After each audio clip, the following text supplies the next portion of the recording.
ಮಾತ್ರ ഇങ്ങനെ വീട്ടിലുള്ളവരെ ಹೀಗೆ ಮನೆಗಿರುವವರು പരസ്പരം അങ്ങോട്ടും ഇങ്ങോട്ടും ಪರಸ್ಪರ ಆಚೆ ಈಚೆ നീ കാരണമാണ് ನಿನ್ನಿಂದನೇ നീ കാരണമാണ് ನಿನ್ನಿಂದನೇ നിന്റെ വാക്കാണ് ನಿನ್ನ ಮಾತಿಂದನೇ എന്ന് പറയുന്നത് പോലെ ಎಂಬುದಾಗಿ ಹೇಳುವ ശിഷ്യന്മാരുടെ തിരയാണ് കാണുന്നത്. ಶಿಷ್ಯರುಗಳು ಇಲ್ಲಿ ಗಾಳಿಯನ್ನು ನೋಡ್ತಾ ಇಲ್ಲ, ಅಲೆಗಳನ್ನಾಗಿದೆ പക്ഷെ ನೋಡ್ತಾರೆ. തിരയുടെ കുഴപ്പമല്ല, ಆದ್ರೆ ಅದು ಅಲೆಗಳ ಪ್ರಾಬ್ಲಮ್ ಅಲ್ಲ, അതിന്റെ ബേക്കിൽ ಅದರ ಹಿಂದೆ ഒരു കാറ്റടിക്കുന്നു, ಒಂದು ಗಾಳಿ ಬೀಸ್ತಾ ಇದೆ, തകർക്കുന്ന ഒരു കാറ്റ്. ನಾಶ ಮಾಡುವಂತ ಒಂದು ಗಾಳಿ.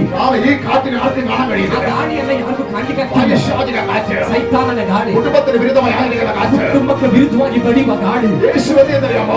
ಏನ್ ಮಾಡಿದ್ರು? ആ കാറ്റിനോട് പറയുകയാണ്, ಗಾಳಿ ಗಳಿಸಿದ್ದಾರೆ, അടങ്ങുക, ನೀನು ಸುಮ್ಮನಿರು, അടങ്ങുക.